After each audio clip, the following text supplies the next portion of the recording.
International lab facility. Student-led startups. Great academic exposure. KL. Deemed to be university. YSR Congress party ఎంపీలకు సంబంధించినటువంటి కసరత్తు పూర్తి చేస్తుంది. ఎంపీలకు సంబంధించి లిస్టు ఈ రోజు లేదా రేపు వచ్చే అవకాశం కనబడుతున్న నేపథ్యంలో రాజమండ్రి నుంచి ఎంపీ రేసులో ఉన్నటువంటి డాక్టర్ పద్మలత ప్రస్తుతం మనతో ఉన్నారు. ప్రస్తుతం ఆంధ్రప్రదేశ్ జరుగుతున్న పరిణామాల మీద ఆయనతో మాట్లాడదాం. మేడం నమస్తే. మీకు సీటుకు సంబంధించి మీ పేరు కూడా చాలా ప్రచారంలో ఉంది. ఏం చెప్తున్నారు అధిష్టానం, ఏం చెప్తున్నారు? కలిసారు అధిష్టానాన్ని? లేదండి, మిథున్ రెడ్డి గారి వరకు కలిశానండి. ఇప్పుడు సజ్జల గారిని కలవడానికి వెళ్తున్నాను. అంటే ఎంతవరకు నమ్మకంగా ఉన్నారు? రాజమండ్రి ఎంపీ సీటుకు సంబంధించి మీకు వస్తుందని ఎంతవరకు నమ్మకంగా ఉన్నారు? 99%. ఓకే. అఫీషియల్ డిక్లరేషన్ కోసం వెయిట్ చేస్తున్నాను. అంటే ఎందుకు పద్మలతకే సీటు ఇవ్వాలంటే ఏం చెప్తారు? మీకు ఎందుకు సీటు వస్తుందంటే? నేను పార్టీలో కష్టపడుతున్నానండి. 4.5 సంవత్సరాల నుంచి కష్టపడుతున్నాను. పదవిని ఆశించకుండా నేను ఎప్పుడు ఏది అడగలేదు. నాకు ఇది కావాలని ఏ రోజు అడగలేదు. పదవికి సంబంధం లేకుండా నేను ఒక కార్యకర్తలాగా నేను ఇన్వాల్వ్ అయి పనిచేస్తున్నాను. సో ఒక డిసిప్లిన్తో ఉన్నాను. అంతకుముందు 2007 నుంచి 12 వరకు కాంగ్రెస్ మేయర్ రేస్లోకి వెళ్ళి అనుకోని పరిస్థితుల్లో కార్పొరేటర్గా ఇండైరెక్ట్ ఎలక్షన్ కార్పొరేటర్గా కూడా నేను పనిచేయడం జరిగింది కాంగ్రెస్ పార్టీకి. అలాగే నేను ఒక మహిళని, బీసీ సామాజిక వర్గానికి చెందినదాన్ని, ప్రొఫెషనల్ని కూడా, డాక్టర్ని. అదేవిధంగా అక్కడ ఎక్కువగా తూర్పు పశ్చిమ గోదావరి జిల్లాల్లో ఎక్కువగా మా సామాజిక వర్గమే ఎక్కువగా ఉంటారు కాబట్టి సెట్టిబెల్ సామాజిక వర్గం. ఇంతకుముందు ఎప్పుడు కూడా కాంగ్రెస్ పార్టీ కానీ వైఎస్ఆర్సీపీ కానీ మహిళలకు ఎప్పుడు అవకాశం ఇవ్వలేదు కాబట్టి, అటువైపు వేరే పార్టీలో మహిళలకు ఆల్రెడీ ఎప్పుడు ఉంది కాబట్టి ఇప్పుడు నాకు ఒక మహిళగా కూడా అవకాశం ఉందని చెప్పి నేను ప్రగాఢంగా నమ్ముతున్నాను. అలాగే జగన్మోహన్ రెడ్డి గారి యొక్క ఆశయాల మేరకు వారు ఏదైతే చెప్పారో కష్టపడిన వారికి నేను ఫలితం ఆశించకుండా కష్టపడ్డానండి. అలాగే మహిళలకు పెద్ద అర్ధభాగం అన్నారు, బీసీలకు పెద్దపీట అన్నారు. ఈ 3 ఫ్యాక్టర్స్ అండ్ నేను ఒక ప్రొఫెషనల్గా నేను ఆశిస్తున్నానండి. ఇవన్నీ కలిపి అవి జగన్మోహన్ రెడ్డి గారి ఆశయాలు దగ్గరగా ఉన్నాయి కాబట్టి నాకే వస్తుందని ఆశిస్తున్నాను. అంటే మీరు మహిళా రాజకీయాలు రావాలనుకుంటున్నారు. ఆంధ్రప్రదేశ్లో తాజాగా షర్మిల ఏపీ పీసీసీ అధ్యక్షురాలు అయ్యారు. ఆమె మీ పార్టీ అధ్యక్షుడు జగన్ మీద తీవ్ర స్థాయిలో విమర్శలు చేస్తున్నారు. తన తండ్రి ఆశయాలు నెరవేర్చే వారసురాలను తానే అంటూ అని చెప్తున్నారు. మీరేం చెప్తారు? ఇది ఆస్తి కాదండి, లీగల్ హెయిర్ క్లెయిమ్ చేయడానికి. ఇది పాలిటిక్స్లో లీగల్ హెయిర్స్ ఉండరు. జగన్మోహన్ రెడ్డి గారు అయ్యారు అంటే ఆయన వారి తండ్రి గారు మరణానంతరం ఓదార్పు యాత్ర చేశారు. అలాగే ఎన్నో ఒడిదుడుకులను ఎదుర్కొన్నారు. ఆయన మీద కక్షగట్టి జైల్లో పెట్టించారు, తప్పుడు కేసులు పెట్టి. అన్నిటినీ నిలబడి ప్రజల ఓదార్పు యాత్రలో ప్రజలకు ఏం కావాలో తెలుసుకున్నారు. దాని ప్రకారం కొన్ని సంక్షేమ పథకాలు డిజైన్ చేశారు. వాటిని 99% అమలు చేసిన ఒకే ఒక ముఖ్యమంత్రి జగన్మోహన్ రెడ్డి గారు. వారు ప్రజల్లోంచి వచ్చిన నాయకుడు. సో వారు సీఎంగా చేస్తున్నారు. సో ఇప్పుడు ఆ తండ్రి ఆశయాల కంటే ఎక్కువ జగన్మోహన్ రెడ్డి గారు చేశారు. వారు ఒక్క అడుగు వేస్తే 100 అడుగులు వేశారు. సో ఆయన ఫుల్ఫిల్ చేస్తున్నారు. రాజశేఖర రెడ్డి చేసిన దాంట్లో 100వ వంతు కూడా జగన్ చేయలేకపోయారనే కామెంట్ కూడా ఉదయం ఇచ్చాపురంలో చేశారు. ఆవిడ కామెంట్స్ చేయడానికి ఏముందండి, ఆవిడ యాక్చువల్గా anything should be evidence based. Evidence చూస్తే ఏం చేశారన్నది it is on bond paper. Jaganmohan Reddy గారు చేసిన అభివృద్ధి. సో ఆవిడ కొన్ని స్టేట్మెంట్స్ రాజకీయాల్లో బేస్లెస్ స్టేట్మెంట్స్ వస్తాయి. అవి మనం నిజమని నమ్మేంత ప్రజలైతే అది నిజమని నమ్మేంత ఫూలిష్గా లేరండి. అంటే మీ పార్టీ మీదే ఇంపాక్ట్ చూపిస్తుంది. YSR Congress party vote bank మొత్తం చీలిపోయే అవకాశం ఉంది, షర్మిల వైపు వెళ్ళే అవకాశం ఉందని ఒక ప్రచారం జరుగుతుంది.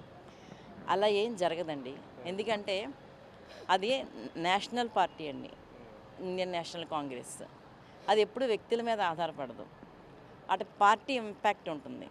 ఇప్పుడు ఫర్ సపోజ్ తెలంగాణలో ఫ్రీ కరెంట్ 200 యూనిట్ల లోపు అన్నారు, ఆర్టీసీ అన్నారు. యాక్చువల్గా చెప్పాలంటే నేషనల్ పార్టీ ఆ పథకాన్ని, ఆ పాలసీని దేశం అంతా పెట్టాలి. ఒక్క తెలంగాణలో పెడితే ఊరుకుంటుందండి? రేపు ఎలక్షన్ పెట్టమనండి సోనియా గాంధీ గారు, రాహుల్ గాంధీ గారిని. దేశం అంతా కూడా అదే విధానం పెట్టగలిగిందే జాతీయ పార్టీ. అవి ఎలా పెట్టగలుగుతారని అదే పథకాలు ఇప్పటికే తెలంగాణలో లాస్ అయింది. సో అది ఒక ఇండివిజువల్గా షర్మిల గారు చేయడానికి ఇక్కడ ఏమీ లేదు. అది ఒక కాంగ్రెస్ పార్టీ. ఆ కాంగ్రెస్ పార్టీ అతలాకుతలం చేసేసింది. ప్రపంచం అంతా కోవిడ్ని కుదిపేస్తే సోనియా గాంధీ గారు మన ఆంధ్రప్రదేశ్ని కుదిపేశారు 2014లో.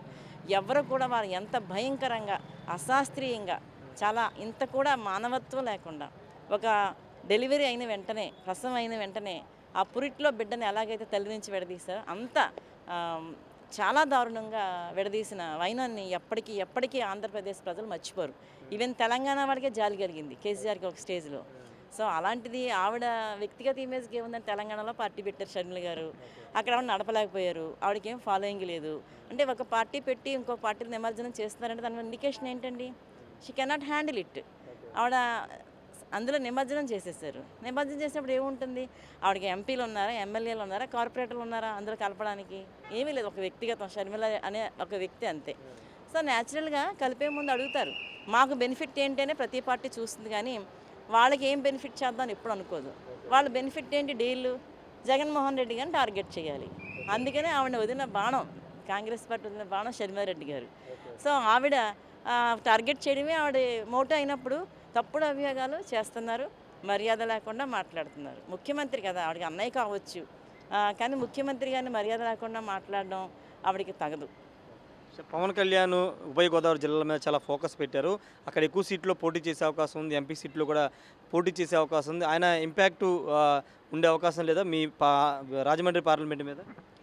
ఆయన 2014 నుంచి కూడా, అంటే ఇంచుమించు 10 సంవత్సరాలు అయింది, ప్రశ్నిస్తాను అంటూ వచ్చారు రాజకీయాల్లోకి. ఎప్పటికొచ్చి ఇండివిజువల్గా కూడా ఏదీ సాధించలేకపోయారు. గతంలో ఒకే ఒక సీట్ సాధించగలిగారు. ఇప్పుడు 10 ఏళ్లలో తన పార్టీని నిర్మాణం చేసుకోలేని ఒక పార్టీని ప్రజలు నమ్మి ఓన్లీ క్యాస్ట్ బేసిస్ మీద ఓటేస్తారనుకుంటే అది ఎగ్జాగరేషనే. ఎందుకంటే కాపులు విశ్వసనీయతకు పెట్టింది పేరు. వారు అన్ని పార్టీల్లోనూ ఉంటారు. అన్ని పార్టీల్లో ఉన్నప్పుడు వారు ఏ పార్టీలో ఉన్నారో ఆ పార్టీకి ఎప్పుడు వారికి ఇచ్చిన పదవులను ఎప్పుడు గుర్తుపెట్టుకునేవారు. అలాగే సంక్షేమ పథకాలు కూడా గుర్తుపెట్టుకుంటారు.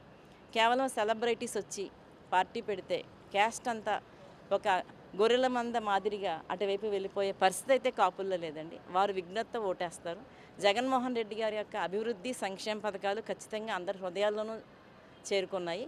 వారు ఎవరైతే చేశారో, డెవలప్ చేశారో వారికే ఓటేస్తారు. క్యాస్ట్ బేసిస్ మీద అయితే మాత్రం జరగదండి. ఫైనల్గా సీటు మీకే వస్తుందని ఆశాభావంతున్నారు? తప్పకుండా, రాజమండ్రి పార్లమెంట్ తప్పకుండా అండి.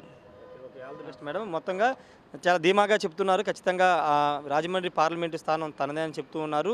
ఈ రోజు లేదా రేపు 5వ లిస్ట్ రాబోతున్న నేపథ్యం 5వ లిస్టులో దాదాపుగా అటు విజయనగరం నుంచి అనకాపల్లి, రాజమండ్రి, కాకినాడ, అమలాపురం, గుంటూరు, నర్సరావుపేట అన్ని పార్లమెంట్కి సంబంధించిన అభ్యర్థులు పేర్లు ఖరారు చేయబోతున్న నేపథ్యంలో ఆ లిస్టులో తన పేరు ఉంటుందని ఒక ధీమానైతే డాక్టర్ పద్మలత వ్యక్తం చేస్తున్నారు. షర్మిల వ్యవహరిస్తుంది సరికాదు, ఎందుకంటే కాంగ్రెస్ పార్టీని విభేదించి ఈరోజు వైఎస్ఆర్ కాంగ్రెస్ పార్టీతో రాజశేఖర రెడ్డి కంటే మిన్నగా పాలన చేస్తున్నటువంటి జగన్మోహన్ రెడ్డి విమర్శించడానికి షర్మిలకు అర్హత లేదని చెప్తున్నారు. కాంగ్రెస్ పార్టీ కావాలనే జగన్ టార్గెట్ చేస్తూ షర్మిలను ఆంధ్రప్రదేశ్ పంపించారని చెప్తున్నారు. పవన్ కళ్యాణ్ ఇంపాక్ట్ అనేది రాజమండ్రి పార్లమెంట్లోనే కాదు ఉభయ గోదావరి జిల్లాల మీద పెద్దగా ఉండే అవకాశం లేదని డాక్టర్ పద్మలత చెప్తున్నారు. కెమెరా పర్సన్ ప్రసాద్తో రాయ్ షార్ట్ టీవీ తాడేపల్లి నుండి. మరిన్ని వీడియోస్ కోసం ఛానల్ ని సబ్స్క్రైబ్ చేయండి. లేటెస్ట్ అప్డేట్స్ కోసం వాట్సాప్ ఛానల్ ని ఫాలో చేయండి. అండ్ లింక్ డిస్క్రిప్షన్ లో ఉంది.